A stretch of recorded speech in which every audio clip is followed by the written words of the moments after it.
Hey guys, what is up and welcome to another episode of Did You Know This One featuring Amumu. I recently released a Yasuo guide, so I recommend checking that out if you haven't. But without any further ado, let us jump straight into Amumu's abilities. Did you know Amumu's passive will not apply if it is dodged by someone like Jax or blinded by someone like Teemo, but it will go through Pantheon's block or Fiora's parry.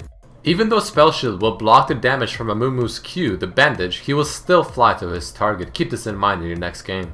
Spell Shield will block Tantrum and Curse of the Sad Mummy, which is the ultimate. However, it will not block the Despair, which is the one where Amumu cries on the ground. You may not cast the Bandage Toss when you are rooted by something similar to a Morgana Q. As you saw in the spell bar, the Q is grayed out when I'm snared. Despair has a minimum duration of 1 second. This means that you cannot just simply toggle it on and off very quickly and not use any mana. We all know and love Tantrum because the CD can get reduced by getting hit by enemy champions or minions or even jungle creeps, but did you know that tower shots will also reduce the duration? Did you know that CC will not stop Amumu from flying over with his Q as long as he throws it prior to actually being CC'd? The only thing that can stop him is a knockup. One of the good things about the Bandage Toss is that it is able to hit stealth targets, even though it won't reveal them. Remember that the Curse of the Sad Mummy is a snare, not a stun. This means that it will not interrupt things like Nunu ulti, Katarina ulti, Fiddle Drain, Fiddle Channel ulti, or any similar channeling effects. In the Tooltip of Despair, the scaling says that it goes up by 1% per 100 AP, but it will also still increase the damage even if you have only 50 AP. It will just increase it by 0.5% instead of 1. For Tantrum, the physical damage reduction applies after taking into account the armor on Amumu. Alright guys, let us jump into some cool facts and lore about Amumu. Amumu was designed by Ezreal. He is voiced by the same person who voices Annie and Nunu, Christina Uola. The icon for Bandage Toss is actually a reference to Spider-Man. If you look at it closely, you can see his hand is the same posture as Spider-Man when he flings his web.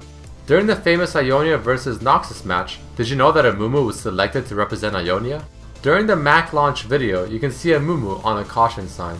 Did you know that Amumu is the third champion to have 7 total skins? Apparently, Amumu's dance is a reference to South Park, where the goth kids dance by shuffling side to side.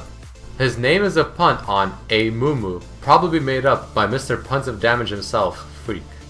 You might wonder how Amumu looks and is the way he is, but apparently nobody knows, not even Amumu himself. He woke up in a pyramid one day within the Shurima desert and had no idea how he got there or why, nor can he remember anything from the past other than that he misses his parents very much, whoever they were. He could not stop being sad no matter how much he tried, and the only thing he learned as he began his venture across Valorant is that he is undead, even though he does not share the evil characteristics with many of the other undead beings. Eventually, he found his way to the Institute of War, which is the home of the League. He told the summoners his story and they invited him to take part in the League judgment, from which he became successful and gave him what he wanted, a home. His goal within the League is to make friends who can hopefully help him discover his past.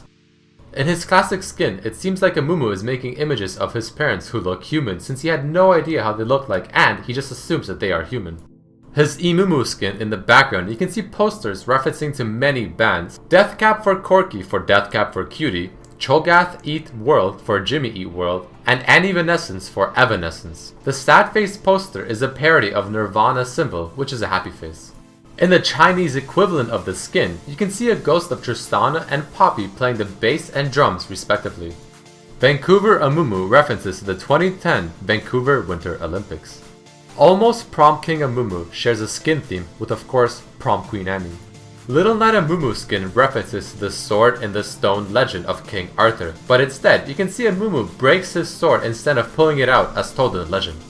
In the Chinese equivalent artwork, Amumu is holding the full sword and battling what looks to be Warwick. In the background at the bottom, you can see a little girl lying unconscious who seems to potentially resemble Annie. As I mentioned in the previous episode of my Did You Know series, Annie is close friends with Amumu. Sad Robot Amumu may reference to Marvin the Paranoid Android from the Hitchhiker's Guide to the Galaxy.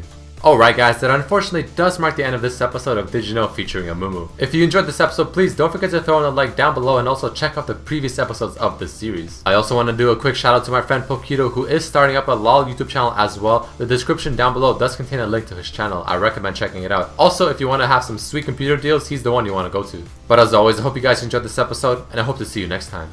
Peace.